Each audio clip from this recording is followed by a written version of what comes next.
신약성경 갈라디아서 1장 11절 12절 말씀입니다. 신약성경 302쪽에 있습니다. 우리 같이 한 목소리로 함께 읽겠습니다. 형제들아, 내가 너희에게 알게 하노니 내가 전한 복음은 사람의 뜻을 따라 된 것이 아니니라. 이는 내가 사람에게서 받은 것도 아니요 배운 것도 아니요 오직 예수 그리스도의 계시로 말미암은 것이라. 아멘. 주보에는 예수 그리스도의 계시로 말미암은 복음이라고 이렇게 설교의 제목을 설교의 제목을 이렇게 전해드렸습니다만, 설교의 제목을 좀 바꾸겠습니다. 설교의 제목을 빚진 자의 고민, 빚진 자의 고민으로 설교의 제목을 바꾸겠습니다. 왜 이렇게 이제 설교의 제목을 바꾸게 되었는가 하면, 지금 11절과 11절의 시작이 내가 전한 복음은 사람의 뜻을 따라 된 것이 아니다. 바울 사도가 왜 이 말을 했을까? 사실 이 말씀은요, 이미 1절에서도 이미 시작한 내용입니다. 1절에서도 사람에게서 난 것도 아니요 사람으로 말미암은 것도 아니요. 자신의 사도됨이 사람으로 말미암은 게 아니다. 그리고 지금 여기에서도 또 마찬가지로 내가 전한 복음은 사람의 뜻을 따라 된 것이 아니다. 왜 이런 이야기를 할까? 이것이 바울의 고민인데, 이 바울이라고 하는 사람을 여러 가지로 규정할 수 있겠습니다만 빚진 자로 규정할 수 있습니다. 빚진 자. 그래서 설교의 제목을 빚진 자의 고민이라고 한 거죠. 그러니까 이것은 곧 바울의 고민입니다. 여러분들이 이 바울 사도의 이 말씀을, 이 편지를 읽을 때 그냥 남의 일처럼 이렇게 생각하지 마시고, 마치 이것이 여러분의 입장인 것처럼, 마치 여러분이 편지를 쓴 것처럼 생각을 하시고 이 편지를 읽을 때 여러분들이 이 편지를 쓰고 있는 그 바울의 마음에 공감할 수 있고, 그랬을 때 이 갈라디아서에 있는 이 내용들 하나하나가 올바르게 깨달아지고 이해될 수 있는 겁니다. 바울이 쓴 서신서 중에서 가장 먼저 쓴 편지로 알려지는 이 갈라디아서. 그럼 여러분, 이 바울이라고 하는 사람을 우리가 한번 생각해 봐야 해요. 이 바울이라고 하는 사람이 어떤 사람이었습니까? 이제 성경에 기록된 내용들을 보면 바울의 행적을 우리가 알 수 있습니다. 그래서 바울이라는 사람이 과연 어떤 인간이었고, 또 바울이라는 사람이 어떤 유대인이었으며, 또 바울이라는 사람이 어떤 바리새인이었는지, 그리고 바울이라는 사람이 유일신 여호와 하나님을 섬기는 어떤 사람이었는지를 우리가 알 수 있어요. 그러면 대략적으로 이 바울에 대한 성경의 가르침들을 쭉 우리가 정리해 보면 매우 뛰어났던 사람입니다. 매우 뛰어났던 사람이에요. 머리도 굉장히 좋았던 사람이고요. 굉장히 성실했던 사람이고요. 인격적으로나 그의 삶에 이런 도덕적으로나 사회적으로 흠이 없던 사람이었어요. 그는 스스로 율법에 흠이 없는 자라고 합니다. 그러니까요, 우리식으로 하면 하늘을 우러러 한 점 부끄러움이 없다고 하는 그 맹자의 사상에서 나온 핵심이 그거거든요. 하늘 앞에서 떳떳한 사람. 이것은요, 거짓되고 자만심에 빠져 있는 사람의 위선적인 진술이 아니라 인간적으로 매우 정직하고 매우 솔직한 표현이에요. 그러니까 이거는 사람한테 자랑하던 이야기가 아니라, 바울이 예수를 믿고 난 뒤에 과거에 자신이 자긍심을 느꼈던 그 모든 것들이 참 부끄러운 일이었다. 라는 측면에서 진술한 내용들이기 때문에 그것은 정직한 거예요. 이게 그때 당시에는 그렇게 내가 뭐 교만하거나 사람들 앞에 의수되는 사람이 아니라 다른 사람들이 굉장히 높이 여겼던 사람이었어요. 그럼에도 불구하고 바울은 언제나 여호와 하나님 앞에서 살려고 했던 사람이었던 것을 우리가 알 수 있다. 그러니까요, 굉장히 탁월하고 뛰어나고 흠이 없는 사람이었어요. 그러니까 자기 인생을요, 흠없는 인생을 살기를 원했고요. 누군가에게 약점 잡힐 일도 없고 또 자기의 책임을 작은 것 하나도 소홀히 한 적이 없는 사람이에요. 그러니까요, 부모에게 자랑스러운 아들이었을 거고요. 그의 형제들에게 정말 형제들이면서도 존경을 받는 그런 사람이었을 거고요. 그가 속해 있던 모든 공동체의 사람들에게 좋은 평판으로 올랐던 사람이 바울이라는 사람입니다. 그런데 이 사람이 예수 그리스도를 믿고 난 뒤에, 예수 그리스도를 믿고 난 뒤라고 하는 이것은 무슨 말이냐면 예수님이 하나님의 아들이라는 것을 믿은 것을 의미해요. 유대인들의 한계는 바로 그것이었거든요. 예수님이 하나님의 아들이라는 것을 믿지 못하고 받아들일 수 없었고 그것이 신성모독이라고 해서 예수를 죽였던 겁니다. 근데 바울은 그 한계를 뛰어넘고 나니까 자신의 과거가 재해석되는 거예요. 그래서요, 바울 자신 스스로가 자신의 인생을, 다시 말해 예수를 믿기 이전에 자신의 인생을 빚진 자로 정의하는 거예요. 그럼 보세요. 앞서 서술했던 것처럼 바울이 살았던 그 인생을 보면 오히려 모범적인 사람이었고요. 가장 유대인들 중에 유대인의 역사에서 가장 위대한 사람 중에 하나였단 말이에요. 구약에 있는 뭐 뛰어난 그 어떤 누구보다도 더 존경받을 만한 인물이었단 말이에요. 그런데 왜 바울이 예수 그리스도를 믿고 난 뒤에 자신을 빚진 자로 여기게 되었을까? 그의 의도 잘못된 것 아니었습니다. 그의 의도는 하나님을 추구하기 위한 것이고 행복을 추구하기 위한 것이었고 선을 추구하기 위한 것이었습니다. 그리고 의로운 길을 걸을 거였어요. 바울 자신은. 그런데 돌이켜 보니까 그것이 정반대 방향으로 갔던 거예요. 그런 거 있지 않습니까? 여러분이 누군가에게 속아서 범죄에 여러분들이 많이 들었어요. 이게 뭐 되게 사기꾼들 이런 사람들 아니겠습니까? 과거에 그런 거 있었어요. 무슨 주식을 사면 이거는 뭐 이 지금 상장되기 직전인데 이거는 아주 고급 정보고 내가 당신하고 나하고 특별한 관계니까 몰래 얘기해 주는데 이건 절대로 얘기하지 말고 정말 당신이 누구에게 아주 특별한 신세를 진 사람이 있으면 그 사람들한테만 얘기해 주되 절대 비밀로 해라. 당신이 지금 요 주식 이거를 사면 앞으로 1000배, 10,000배가 오른다. 10,000원이 1억이 된다. 그럼 여러분이 그런 소식을 들었는데 그걸 믿었어요. 그럼 여러분은 그 주변에 있는 사람들에게 정말 또 비밀로 하라고 했으니까 비밀로 할 수 있는 사람, 그리고 여러분이 평소에 은혜를 입었던 사람들에게 이걸 전하지 않겠습니까? 이게 지금 충청도 전라도 쪽에 있는 교회에서 일어난 사건이에요. 실제로 몇 년 전에 이게 지금 충청도 전라도 쪽에 이런 큰 사건이 있었어요. 이게 언론에 보도되지 않아서 다행이지.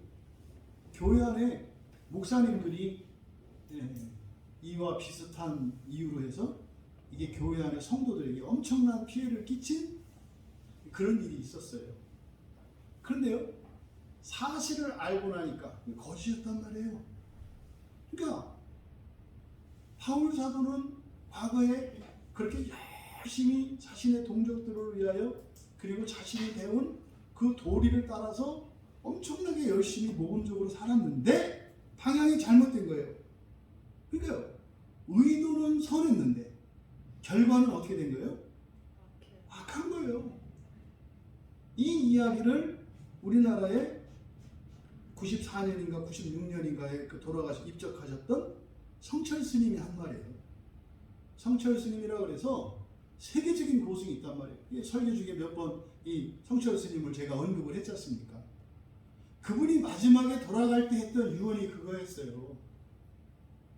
나는 중생 제도를 위해서, 다시 말해 중생들에게 도움을 주려고, 그들을 구원하려고 불법을 가르치고 그들을 인도했는데 죽음 앞에 와 보니까 내가 이 사람들을 아수라, 지옥이에요. 지옥으로 인도했더라. 성철 같은 경우는 그렇게 하고 죽었어요. 근데요, 바울은 그것을 깨닫고 죽어버린 것이 아니라 살아있으니까 어떻게 돼요?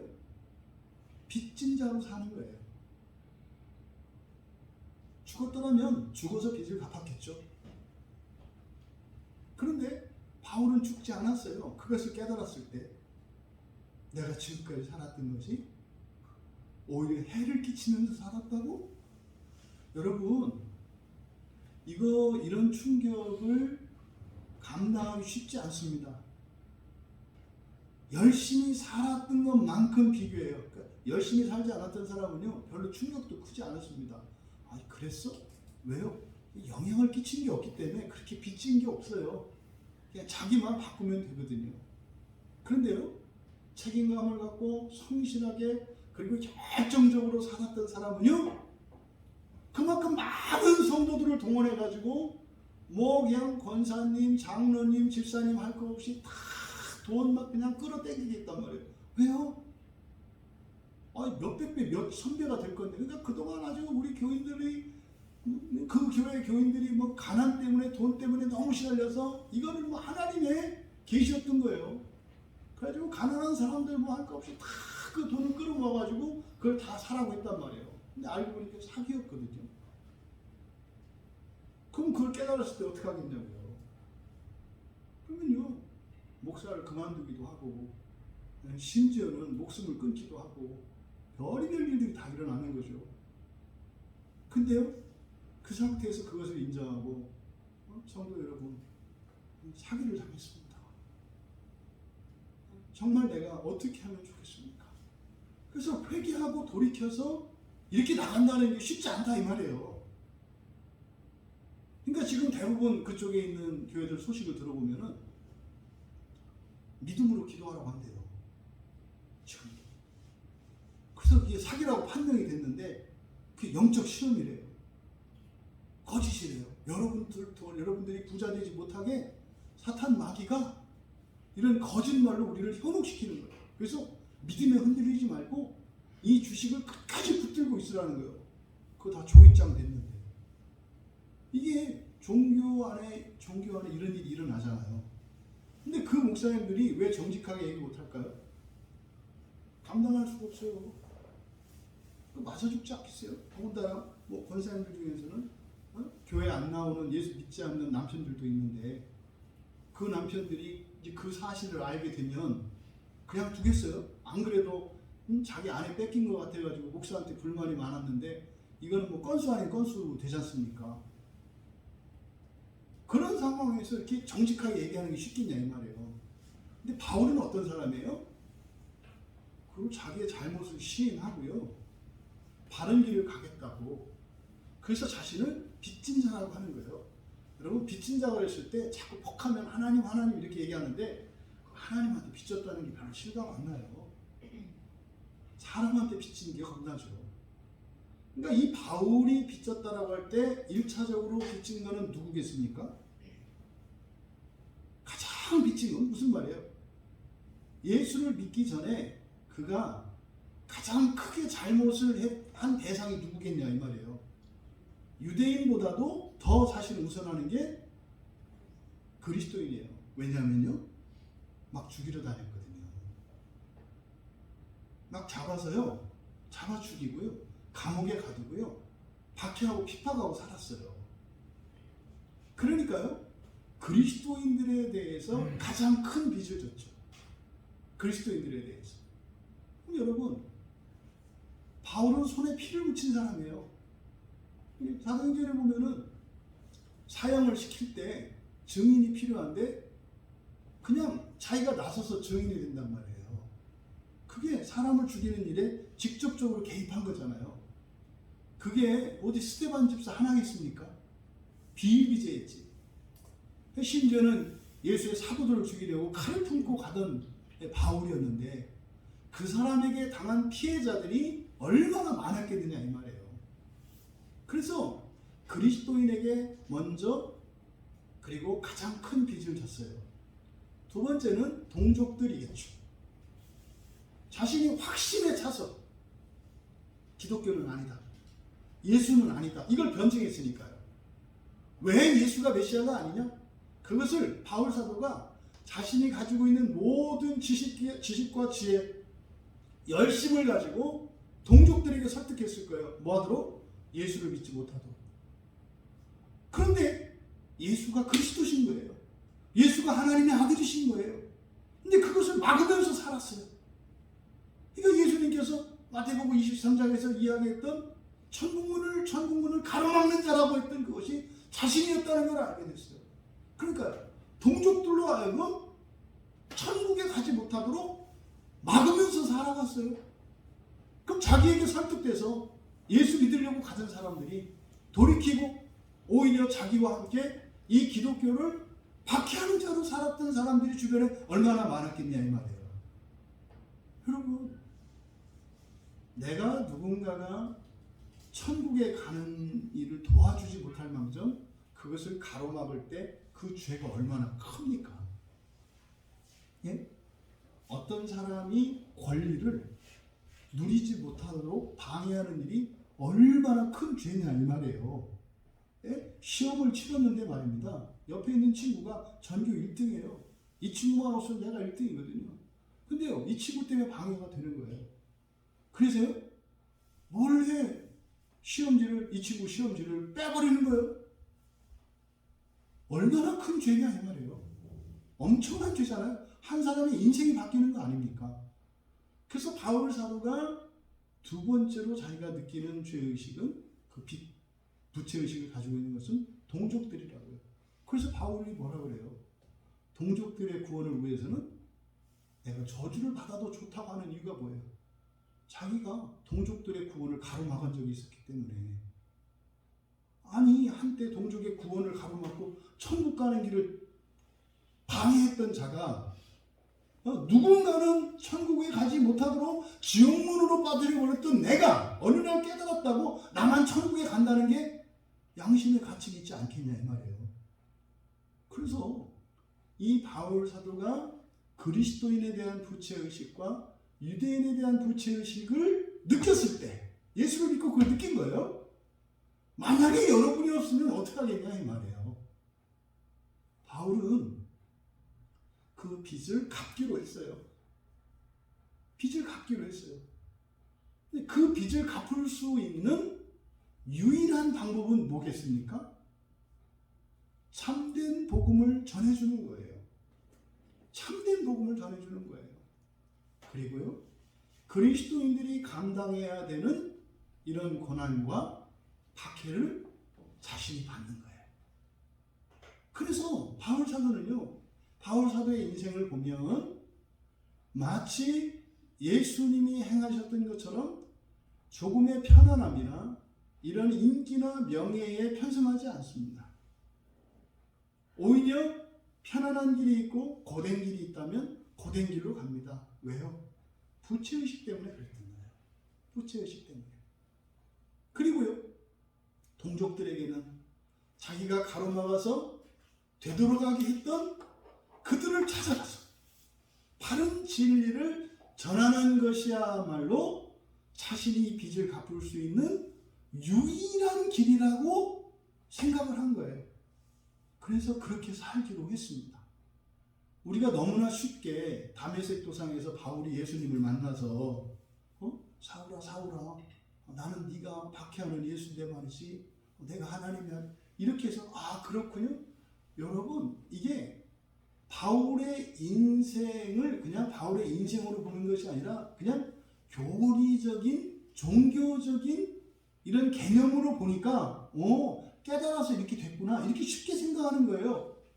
아니 여러분도 마찬가지잖아요. 여러분도 말씀을 정말 깨닫고 진리를 깨달았을 때 내가 지금까지 알고 내가 살았던 이게 잘못된 거였다고 그걸 깨달아서 여러분의 삶을 바꾸려고 할 때 걸리는 게 얼마나 많냐 이 말이에요. 남성들의 경우는 그런 거 있어요. 뭐 술 좋아하고 친구 좋아하고 막 이러던 사람이 어느 날 예수를 믿었더니 참 그런 것이 부질없고 어리석은 것이고 그것은 참 쓸데없는 헛된 일들이었다는 걸 깨달았어요. 근데 그 이전까지는 뭐예요? 인생은 술이야. 인생은 친구야. 뭐 이렇게 하면서 친구들을 막 그 바람잡이가 돼서 모으고 마시고 하는데 주도했던 사람이에요. 근데 그 사람이 어느 날 예수를 믿고 나서 그게 쓸데없는 일이 되었다고 했을 때 그러면요. 그 술자리를 가지 않게 될 것이고 오히려 술자리에 있는 사람들에게 그거 어리석은 짓이야 라고 말하는 게 쉽냐 이 말이에요. 여러분 그거는요. 사람들이 보았을 때는 변절자예요. 사람들이 보았을 때는 변절자예요. 쉬운 게 아니에요. 예수를 믿는다는 게. 정말로 진리를 깨닫고 그것을 따라 살고자 할 때 엄청 어려운 거라니까요. 그런 중에 이 바울 사도가 선택한 거 사실은요. 그러니까 다메섹 도상에서 예수님을 만나고 나서요. 고민이 있었죠. 이제 뒤에서 이제 그 자세한 얘기들을 이제 쭉 한단 말이에요. 그런데 왜 고민이 없었겠냐고요. 지구멍에라도 숨고 싶었겠고. 그냥 사람들 아무도 없는데 이 유대교에서도 그 신비주의 분파가 있단 말이에요. 이런 광야 지역에 동굴 속에서 사는 이런 사람들이 있어요. 그래서 그냥 수도사 같은 이런 사람들이 있어요. 그런 사람, 그러니까 우리식으로 얘기하면 머리 깎고 산에 들어가고 싶은 생각이 왜 없었겠냐고요. 부끄러워서. 그러니까 그런 데 들어가서 평생 참여하면서 그렇게 살겠다. 이것도 한 대안으로 떠올랐을 거다 이 말이에요. 그런데 어떻게 그가 그 빚진 자들 앞에 당당하게 설 수 있었을까?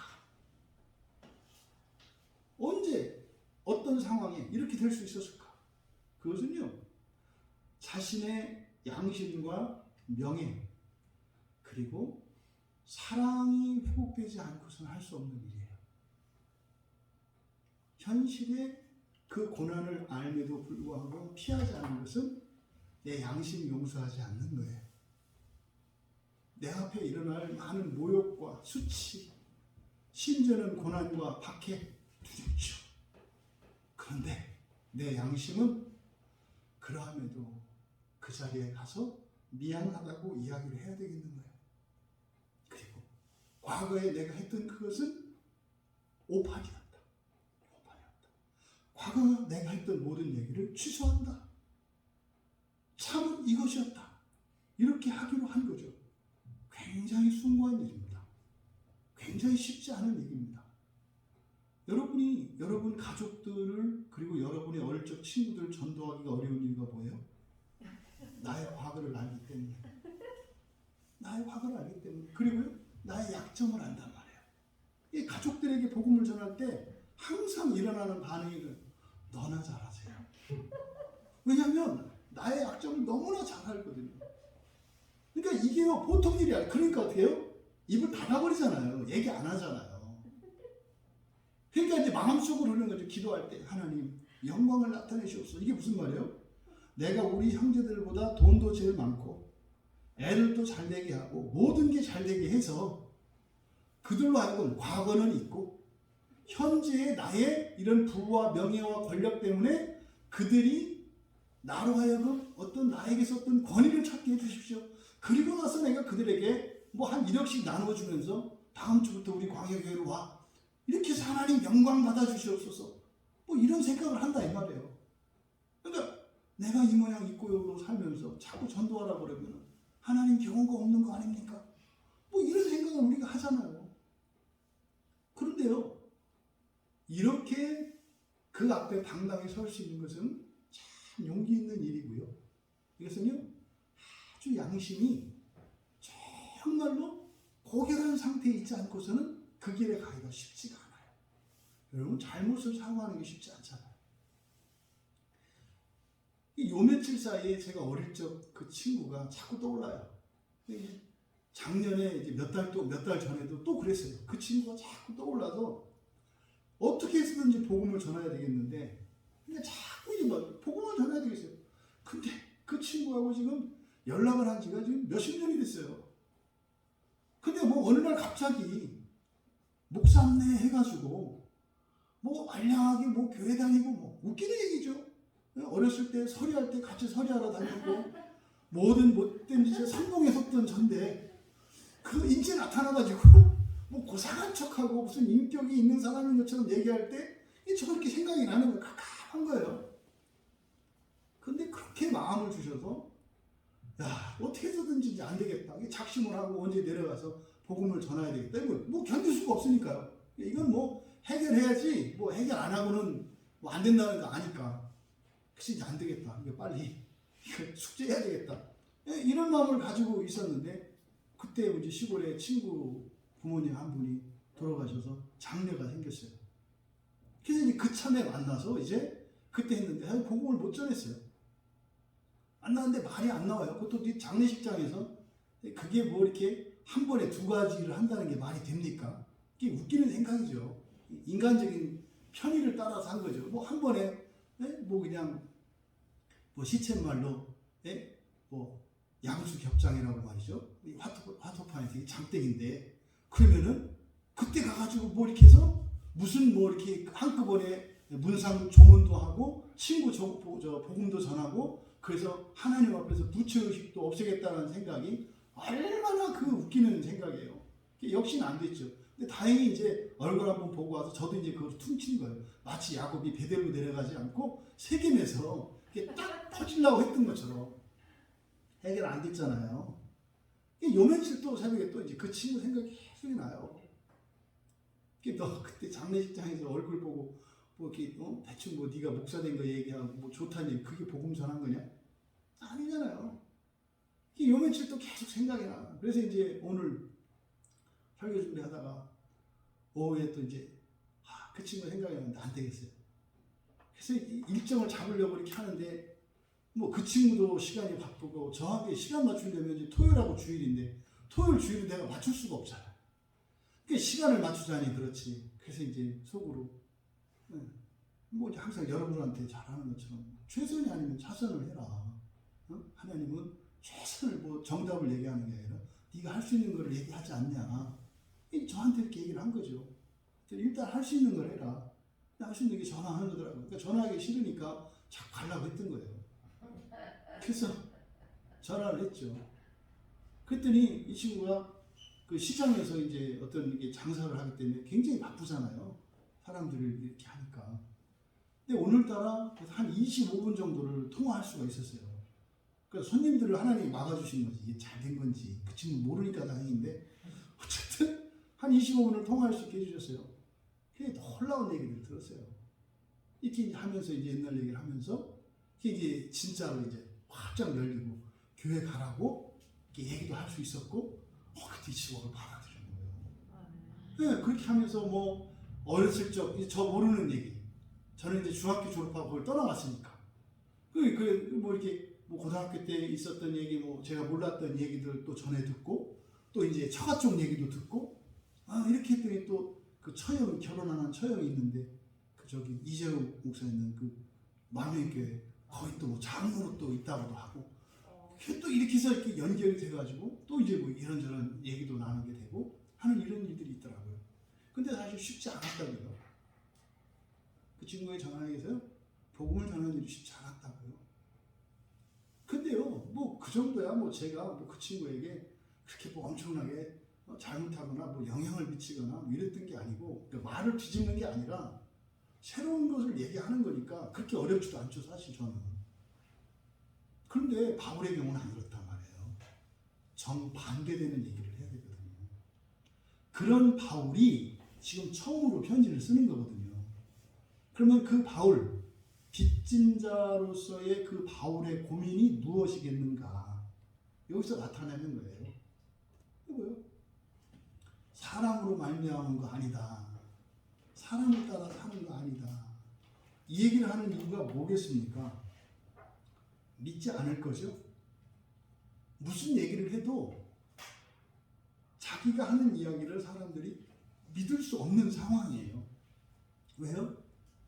정반대되는 것을 말하니까. 그러니까 옛날에 설렁설렁 했다면 좀 얘기하더라도 괜찮은데 절대 예수는 아니라고 말했던 사람이 이제는 절대 예수다라고 하려고 하니 이게 말이 되냐 이 말이에요. 그래서 이 갈라디아서에서 바울이 사도가 된 이후에 그리스도인이 되고 사도가 되어서 이제 사도의 직분을 감당하려고 할 때 그에게 맞부닥친 그 최초의 고민, 그 한계, 그것이 무엇이었겠는가? 사람들이 나를 믿을 수 없다는 거예요. 절대로 사람들은 나를 믿을 수 없어요. 유대인들도 믿지 않을 거고 그리스도인들도 믿지 않을 거고. 그래서 사도 바울의 첫 번째 이 고민을 해결하는 방법은 뭐겠어요? 믿어달라는 이야기죠. 믿어달라, 믿어달라. 그래서요, 이 바울 사도가 자신의 입장을 변증하는 내용이거든요. 이게 본격적으로 뭐 1장 1절에서도 나왔습니다만은 11절에서부터 2장 10절까지 여기 1장 11절에서 2장 10절까지가 자신에 대한 변증이에요. 이게 한마디로 말하면 뭐예요? 내가 지금 이야기하려고 하는 이것을 어떻게 해라? 믿어달라. 믿을 수 없겠지만 믿고 싶지도 않고 돌 던지고 욕을 하고 싶겠지만 이거는 내 뜻이 아니라 하나님이 주신 정말 계시니까 나와 상관이 없는 거니까 옛날에 나에 대한 기억도 지워버리고 내가 했던 말도 지워버리고 이걸 좀 믿어줘라. 이게 지금 전체 이 갈라디아서에서 전체 분량으로도 5분의 1에 해당해요. 그러니까 한 20% 되지 않습니까? 전체에서 한 20%의 분량이 뭐냐면 나를 믿어달라는 말로 시작을 하고 있다는 거예요. 이게요, 여러분들이 복음을 전할 때 사실은 하셔야 되는 고민이에요. 여러분 혼자 은혜 받고 여러분 혼자 알았다 그래서 이게 진짜라고 했지만 당신이 옛날에도 진짜라고 했다 이 말이에요. 근데 지금은 다른 걸 갖고 진짜라고 할 때 다른 사람이 들을 때는 뭐가 진짜냐라고 물어볼 수밖에 없다는 사실이에요. 그러니까 이것을 너무 쉽게 생각하지 마라. 받아들이는 입장에서 그게 받아들이기가 어렵다. 그래서 우리가요, 복음을 전할 때 가장 큰 걸림돌은 나 자신이에요. 나 자신이 가장 큰 걸림돌이에요. 나의 과거가 그렇고 내가 했던 말, 내가 살아왔던 삶, 이게 다 걸림돌이에요. 잘하면 잘한 대로, 못하면 못한 대로 다 걸림돌이 돼요. 왜요? 예수를 믿고 그리스도인으로 살아가는 것은 완전히 새로운 삶이거든요. 그러니까 가장 큰 걸림돌이 자기 자신인 것과 같아요. 그래서 과거와 다른 자신으로서 살아가는 새로운 인생, 그 새로운 인생을 시작한다는 것은 어떤 면에서는요, 과거의 모든 것을 부정하고 부인하고 버리는 거예요. 이게 어렵습니다. 오늘의 내가 있기까지 과거의 내가 없었다면 오늘이 있을 수 없었잖아요. 그러니까 그것을 완전히 끊어버린다는 게 쉽지 않다 이 말이에요. 네? 사다리가 있는데 밑에를 뚝 잘라버린다고 생각을 해보세요. 그럼 떨어지는 거 아닙니까? 근데 안 떨어지거든요. 안 떨어져요. 톱으로 아래 그 대나무 사다리를 양쪽을 잘라버리면 내가 땅바닥에 곤두박질을 칠 것 같은데 안 떨어져요. 거기서 보이지 않는 하나님의 손을 경험하는 거거든요. 내가 과거의 기억, 나의 가치관, 나의 열심, 나의 의, 이것을 다 내려놓을 때 내가 사라지는 게 아니라 비로소 새로운 인생을 시작하거든요. 근데 우리들은요, 그렇지가 않아요. 한쪽만 잘라도 많이 자른 거예요. 못 잘라요, 두려워서. 근데 이 둘을 자르지 않고서는 우리가 새벽에 보았던 것처럼 제8의 8이 의미하는 재창조의 삶을 살아갈 수가 없어요. 이 땅에 버티고 있는데 어떻게 하늘에 이끌려서 살겠습니까? 근데 바울은 그렇게 살기로 했고 여러분들도 일정 부분은 광야의 교인으로 남아있는 것은 일정 부분은 여러분들이 거기에 참여한 사람들이에요. 재창조의 삶을 살고 있는 것이면 틀림이 없어요. 그래서 여러분들은 좀 바울의 마음을 공감할 수 있겠다. 그래서 이 고민이 있다는 사실을 기억하시고 여러분들의 주변과 여러분의 가족들, 친구들에게 복음을 전하는 일을 포기하지 마시라는 거예요. 바울은 포기하지 않고 그 길로 갔어요. 그것이 내가 빚졌던 이들에게 빚을 갚을 수 있는 유일한 길이었기 때문에 그런 것입니다. 여러분 과거에 누군가에게 빚진 게 있습니까? 복음으로 갚으세요. 그러면은요, 여러분에게 피해를 당했던 그 사람들이 오히려 여러분에게 피해를 당한 것 때문에 감사하게 될 겁니다. 뭘로 인해서? 복음으로 인해서. 그 복음으로 인해서. 여러분이 사랑하는 이들에게도 마찬가지입니다. 그들에게 줄 수 있는 가장 큰 답례, 가장 큰 선물은 복음인 것입니다. 바울은 그렇게 살기로 결단을 한 거예요. 그리고 이 편지를 쓰는 거다 이 말입니다. 그래서 11절에서 형제들아 이렇게 얘기해요. 여러분 형제들아 라고 이야기했습니다.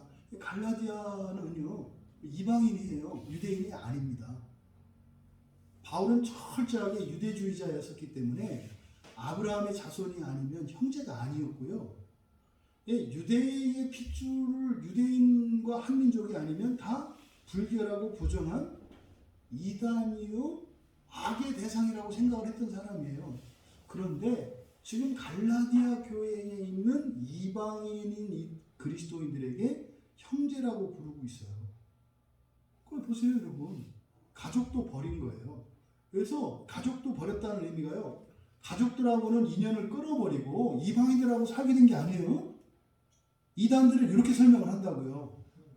봐라, 혈통을 버리고 신앙의 삶을 살지 않았냐. 그러니까 너희들의 가족은 교회가 가족이다. 너희들의 부모 형제는 육적인 부모 형제고 영적인 부모 형제는 교회니까 너희들 육적인 가족을 택할래? 영적인 가족을 택할래? 이것은 이단들이 하는 말이에요. 육적인 가족도 가족이요, 영적인 가족도 가족이라는 것이 성경의 가르침이에요. 바울 사도는 절대로 육적인 가족을 버리지 않았어요. 동족에 대한 구원을 버리지 않았다고요. 속지 마세요. 그러니까 뭐가 좀 있어 보이거든요. 그러니까 이단이라고 하는 사람들이 가지고 있는 공통적인 사상이 이거예요. 신앙 제일주의, 영적 제일주의, 이런 거 아니에요. 둘 다 소중하다니까요. 다만 가치 우선순위에 있어서는 영적인 것이 우선하죠. 우선한다 해서 배제되는 게 아니라니까요. 인간론은 전인이라는 것은요, 육체와 영혼 모두를 대상으로 한다 이 말이에요. 그리고요, 총체적이라니까요. 동시대는 물론이고 과거와 미래의 모든 사람을 포괄하며 모든 주제, 모든 것을 포함해요. 글쎄요, 예수 그리스도의 복음 안에는 모든 것이 다 들어있어요. 어느 것 하나의 지역적이고 부분적인 구원이 아니라 총체적이에요. 모든 시간을 총괄하고요. 모든 주제, 모든 것을 포함하고 있는 것이 그리스도께서 우리에게 주신 구원이라는 것. 이 총체성이라고 하는 것을 잊으시면 안 돼요. 누군가가 이렇게 대립을 시켜요. 그건 성경적이지 않아요. 누구는 옳고 누구는 틀리고 이렇게 가르는, 이거는 성경의 가르침이 아니다 이 말이에요. 지금 바울 사도께서 이방인을 형제라고 했을 때 이것은 동족을 버린 것이 아니라 그의 형제가 확장된 거죠. 예전에는 같은 혈통을 타고난 이들만 한 민족이요 한 형제라고 생각을 했는데 피가 다른 이들도, 피부색이 다른 이들도, 신분이 다른 이들도 형제로 삼을 수 있게 된 거죠. 그의 세계가 확장된 것을 의미하지 하나를 버리고 다른 것을 선택하는 취사 선택이 아니다 이 말이에요. 그리스도인은요 취사 선택하는 게 아니에요. 모든 것을 취하는데 더 좋은 것을 취하는 거예요. 우리가 죄의 길을, 죄된 습관을 버리는 것은요 끊어버린다고 합니다만 그 즐거움을 우리가 참는 게 아니에요. 그것보다 더 좋은 즐거움으로 그 즐거움을 누리는 거지 버리는 게 아니다 이 말이에요. 그래서 막 금욕하고 절단하고 이런 게 아니에요. 이 복음에 대한 오해가 이런 부분이에요. 여기서 지금 형제들아라고 했을 때 유대인들이, 유대주의자들이 들으면 어떻게 했어요? 펄쩍 뛸 일이죠. 유대주의자들이 들으면 어떻게 했어요? 저놈이 우리를 배반했네. 배반한 게 아니라 나는 여전히 너희의 형제지만 이방인들도 나의 형제라고 말하는 거야. 그러면 유대주의자들이 뭐라 그래요? 그래, 그러니까 우리를 버린 거지. 아니, 나는 너희들을 형제로 생각한다니까?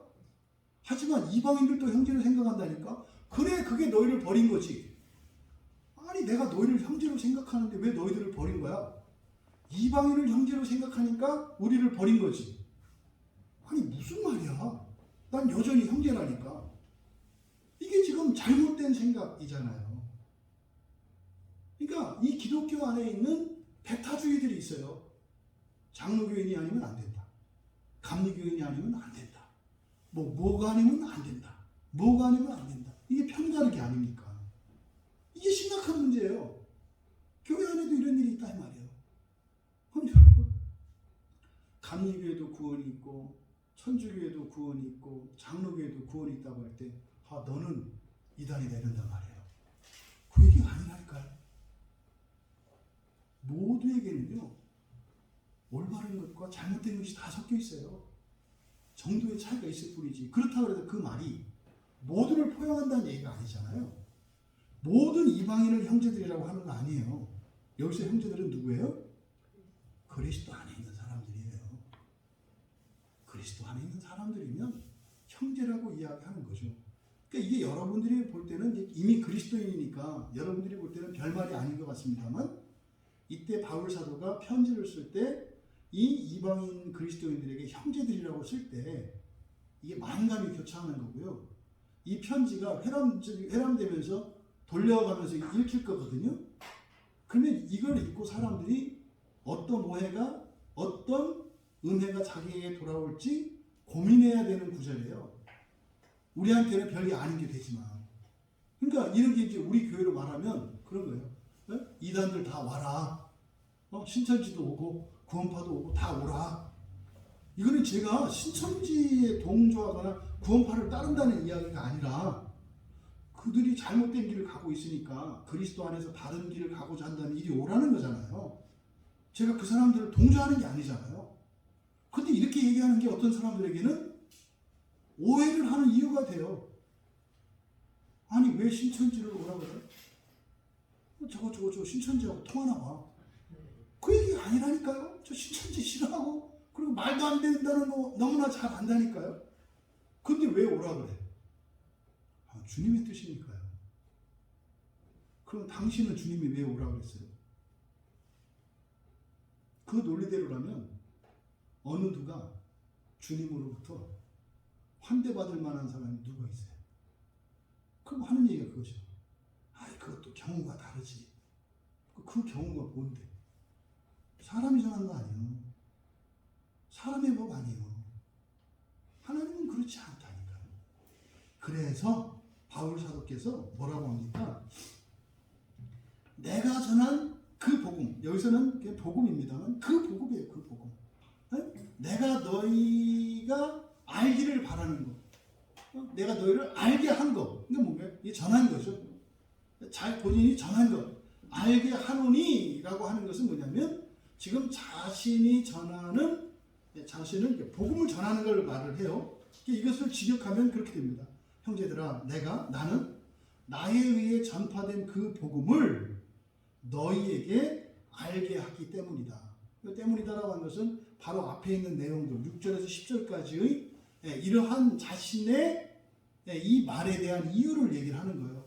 내가 이렇게 다른 복음이라고 이야기하고 또 심지어 이렇게 하면 막 저주를 받을 거다라고 하는 이런 이야기들을 한 것은 이것은 내 말이 아니라는 거죠.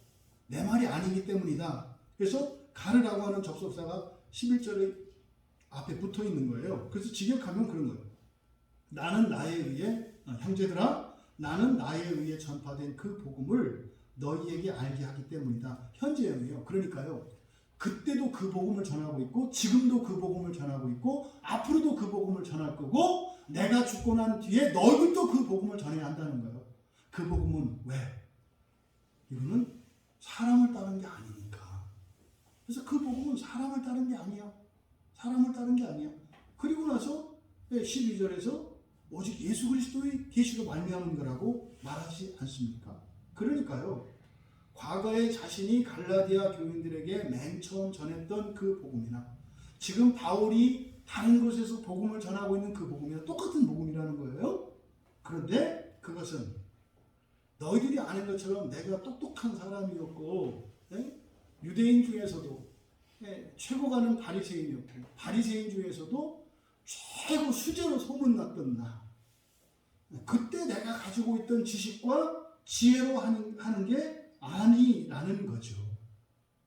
그리고 나서 사실 인간적으로는 그렇게 할 수 없다. 인간적으로는 내가 이렇게 할 수 없어. 이렇게 말하는 거예요. 사실 보십시오.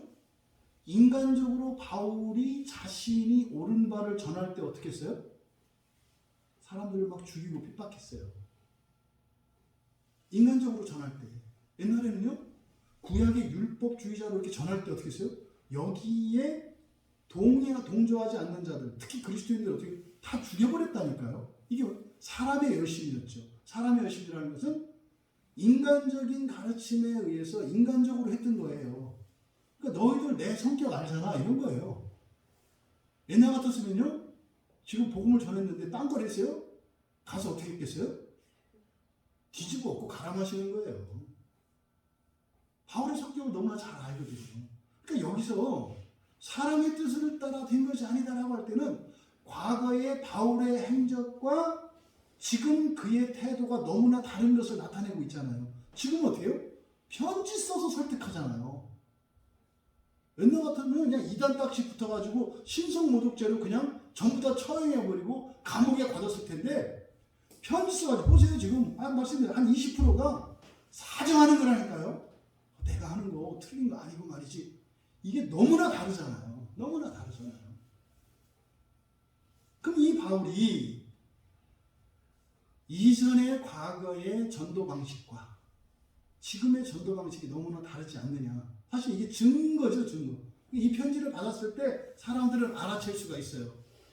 또 겁먹을 수도 있죠. 의심하는 사람들은. 이렇게 편지 써놓고 다음에 뭐 오는 거 아니야? 뭐 이런 생각을 할 수도 있지 않겠어요? 그런데 바로 그렇게 하지 않는 그것이 내가 사람을 따라서 하는 것이 아닌 이유가 뭐냐? 그게 뭐냐? 사람에게서 받은 것도 아니고 배운 것도 아니기 때문에 그렇다. 그러니까 사람에게서 받은 것, 사람에게서 배운 것, 이게 뭡니까? 단순히 나는 복음을 예수님한테 들어서 이 얘기만 하는 게 아니죠. 과거 자신이 배웠던 율법은 누구한테 배웠다는 거예요? 사람에게 배웠다는 거예요. 사람에게. 그래서요, 사람들로부터 인정을 받았고 사람들로부터 배워서 사람들로부터 확증받은 그것을 가지고 사람을 따라서 살았던 것이 과거 사울의 삶이었다는 거죠. 죽이고 해치고 가르고 이편 저편으로 나누고 내 편과 내 편으로 나누고 이 안으로 들어오지 않으면 적이고, 이게 지금 우리나라에 일어나고 있잖아요. 이게요, 마귀짓이라니까요. 그래서 네 편 내 편이 어디 있어요? 네 편 내 편. 왜 그래요? 잘못한 거 인정하고 싶지 않고 감추고 싶고요. 부끄러운 거 드러나지 않기를 바라고요. 드러내면 되거든요. 이 나라의 발전과 영광은 거기에서 있는 거예요. 정치 지도자들이 잘못한 거 정직하게 인정하고요. 잘못했습니다. 법에 따라 국민의 처분에 따라 벌을 받겠습니다. 그러면 이제 우리나라 사람들은 마음이 약해서요, 오래 못 둬요. 오래 못 둬요. 그냥 잘못하고 지역살이 좀 하고요, 병원 몇 번 왔다 갔다 하고 이렇게 그냥 심각한 표정 짓고 뭐 이제 이렇게 하면은요, 사면해라 또 금방 해요. 이 정만은 나가라서요. 그렇게 인정하면 여기 독살스럽지가 않아요. 그냥 얘기하면 정말 쉬운 민족이거든요. 근데요, 악착같이 져요. 왜 그래요? 용기가 없어서 그래요, 사실은. 왜 그럴까요? 두려움 때문이겠죠. 수치심 때문이겠죠. 거짓 감정에 잡혀있기 때문이거든요. 근데요, 그렇게 하면 할수록 점점점 늪에 빠져버립니다. 더 늪으로 가는 거예요. 자기는 산다고 잘한다고 하지만 이게 객관적으로 보면은 자꾸 죽을 자리를 타요. 그런 일이 일어나거든요. 지금 바울 사도께서 과거에 자신이 살았던 삶과 지금의 삶이 달라진 이것, 사실은 이것은요, 믿음 안에 있기 때문이에요. 옛날에는 가질 수 없는 거였어요. 이거 틀리면 끝나는 거거든요. 근데요, 예수 그리스도 안에서는 든든함이 있는 거예요.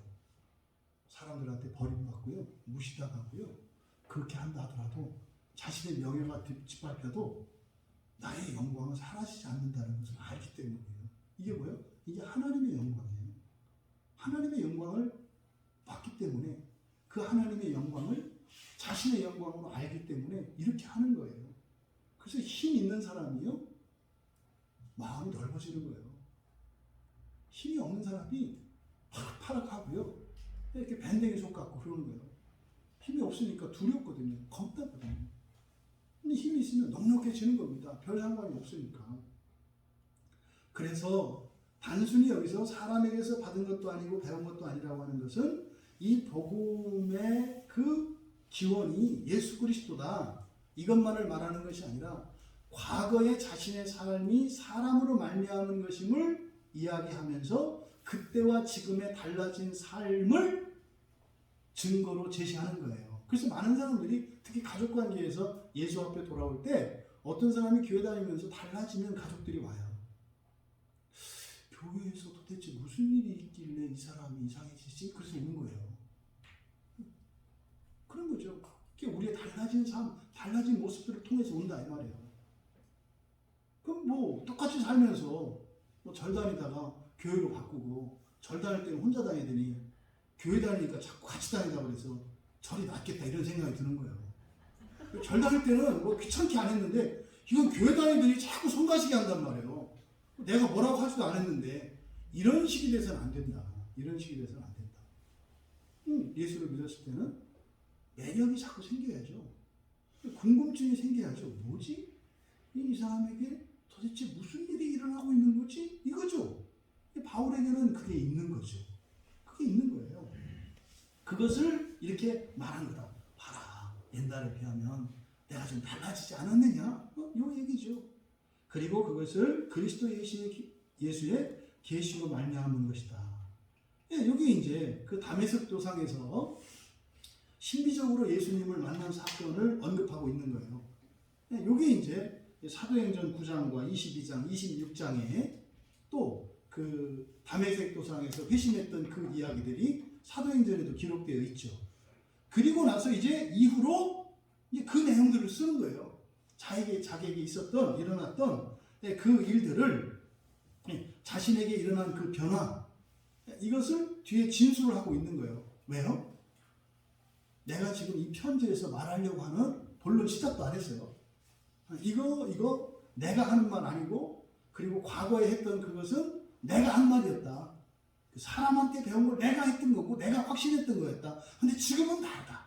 지금은 내가 확신하거나 내가 배운 거 내 지혜가 아니라 이거는 정말로 하나님, 예수 그리스도로부터 주셔. 나는 그냥 심부름으로 그냥 배달뿐이다 이거죠.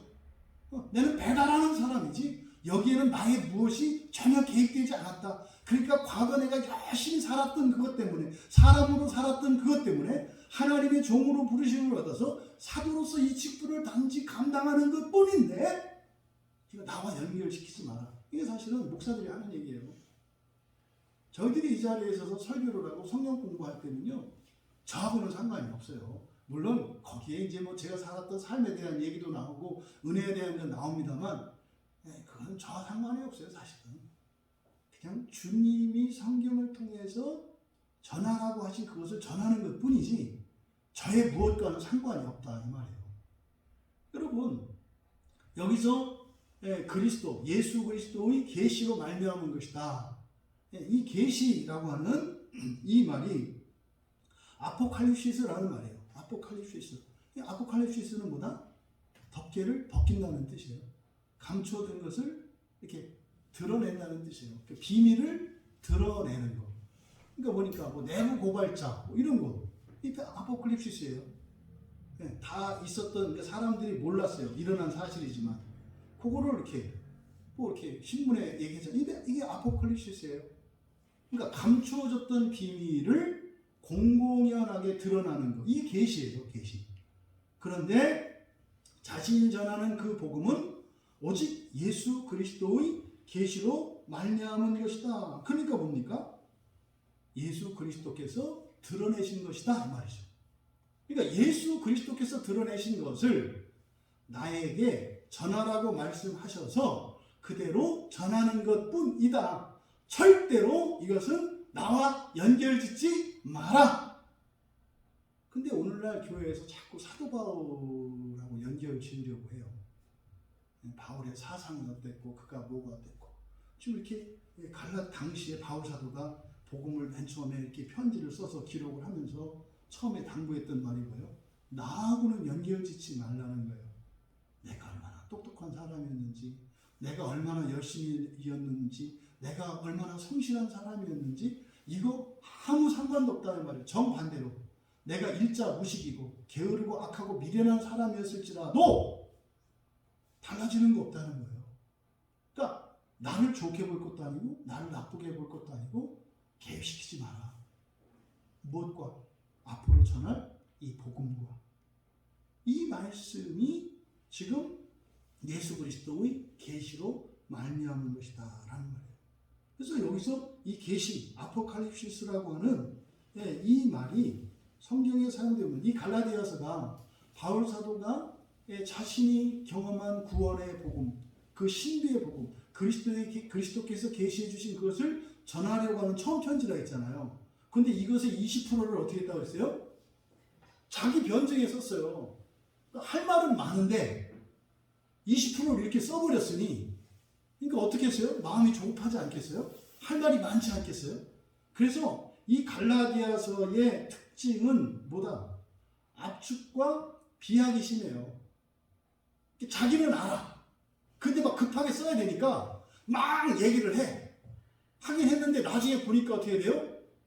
이게 충분하지가 않아요. 그래서 로마서는 만들어질 수밖에 없었어요. 뭐 때문에? 이 갈라디아서에서 충분히 그리스도의 계시를 진술하지 못했기 때문에 여기에 있는 그 복음 진리들을 자세하고 알기 쉽도록 쓰지 않을 수 없었던 거예요. 그래서 갈라디아서와 로마서는 붙어있는 복음서라고 할 수가 있어요. 그러니까 갈라디아서의 완성판이라고 할 수 있는 게 로마서죠. 그래서 대신 이 갈라디아서는 좀 압축되어 있기 때문에 좀 진하죠.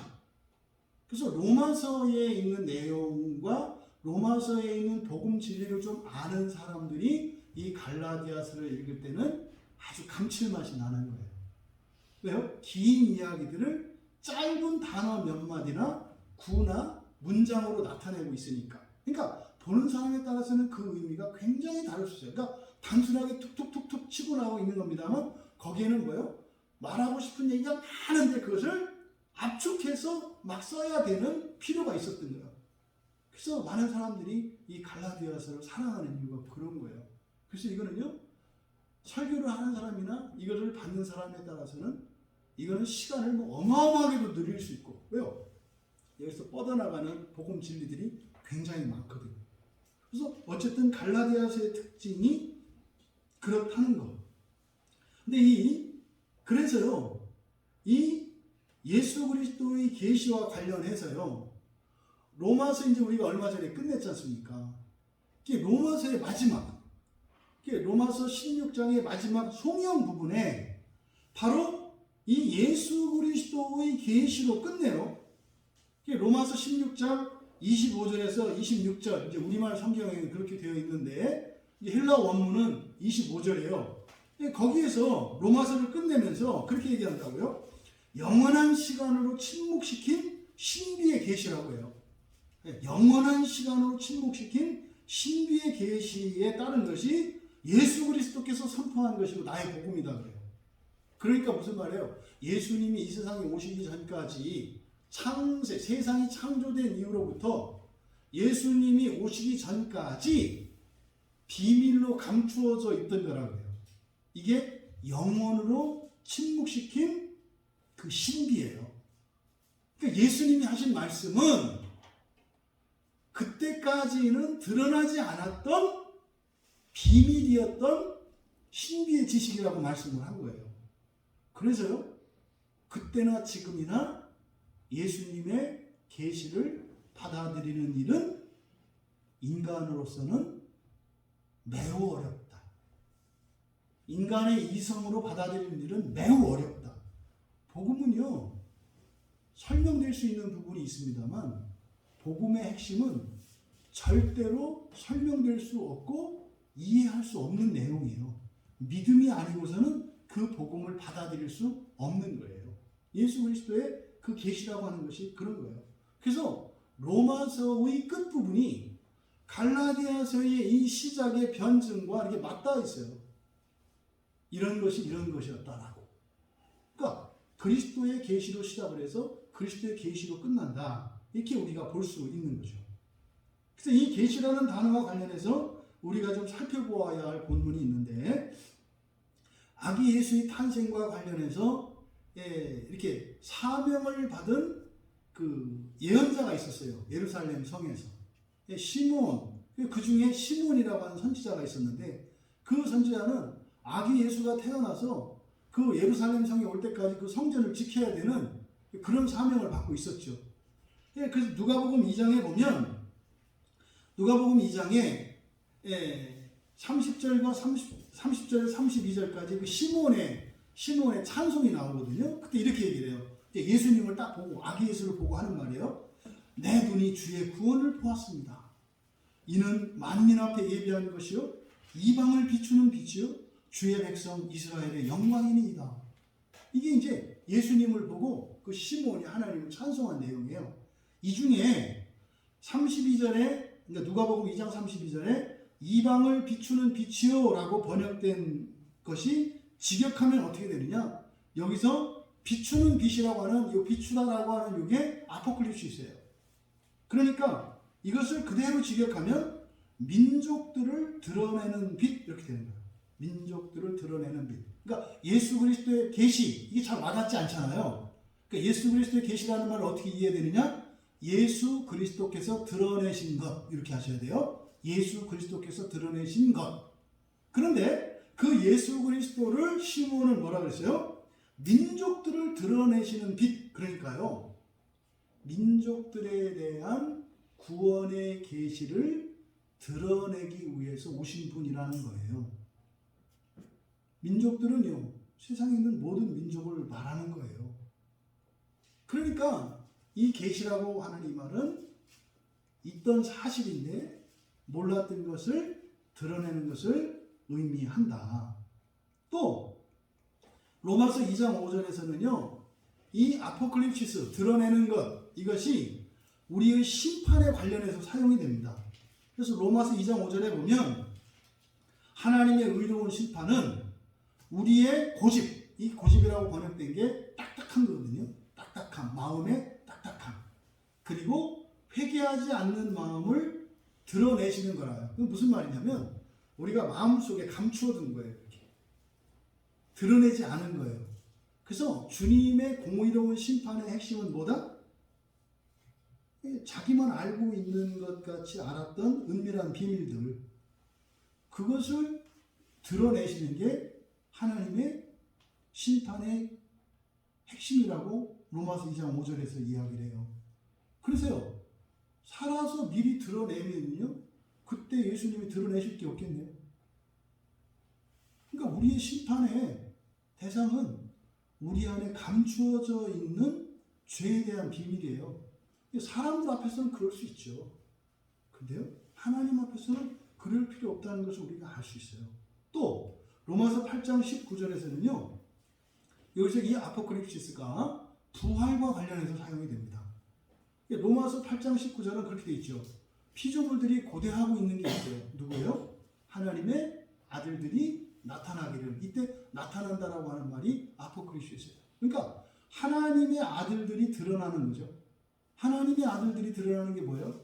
여러분이 인간의 껍질을 벗고 부활하는 걸 말해요. 여러분이 진정한 하나님 자녀로 나타나기를 피조물이 고대하고 있다 그래요. 여러분, 지금 바울 사도께서 완전한 복음을 제시하기 전에 자신은 과거와 다른 현재 그리스도인으로서, 그래서 과거에는 사람을 따라 사람에게 배운 것을 전했지만 이제는 자신의 지성과 인격과 열심과 아무런 상관없이 온전히 그리스도께서 드러내어 주신 그 신비의 구원의 지식을 나는 단지 전하는 것뿐이다. 심부름꾼으로서 전하는 것뿐이다. 라고 말씀을 하고 있는 겁니다. 여러분, 바울 사도는 그런 과정을 거치고 지금 이렇게 복음을 전하는 사람이 되었지 않습니까? 근데 사실 우리들이 이렇게 그리스도인으로서 복음을 알게 되고요. 믿게 되어요. 그리고 그 영광을 전하고자 하지만 쉽지 않다. 거기에는 굉장한 싸움이 있고 두려움이 있고 갈등이 있고 주저함이 있을 수밖에 없다. 하지만 뭐하지 마라? 포기하지 말라고 하는 위로를 줘요. 바울이 이렇게 한 것을 기록한 목적은 뭐예요? 괜찮더라. 그렇게 해도 되더라. 왜요? 그리스도의 계시를 전하는 그리스도의 사도로서, 다시 말해 그리스도의 일꾼으로서 그 일을 감당을 하면 주 되신 그리스도께서 나와 함께 하시고 도우시는 은혜가 있더라.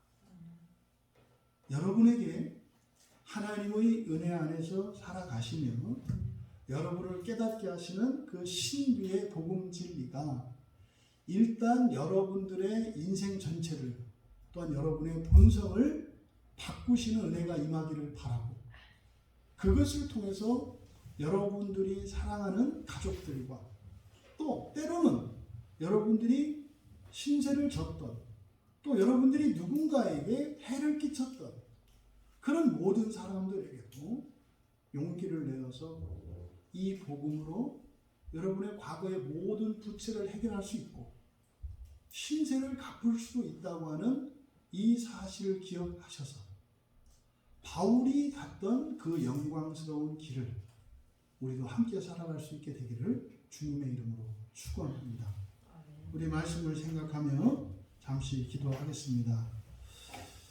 바울이 빚진 자였다면 우리는 혹시 빚진 자, 누구에게 빚진 자였을까요?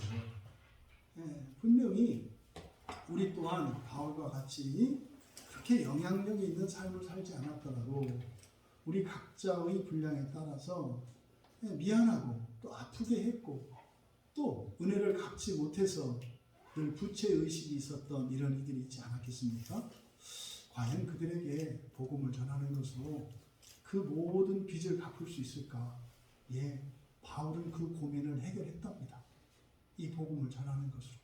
이 시간 우리 함께 기도할 때 하나님 정말 복음을 그들에게 전하는 그것으로 과거에 그런 모든 은원관계를 오히려 복으로 바꿀 수 있는 것이 사실입니까? 그 믿음을 나에게 주시고 또 그런 기회를 주시옵소서. 우리 같이 기도하겠습니다.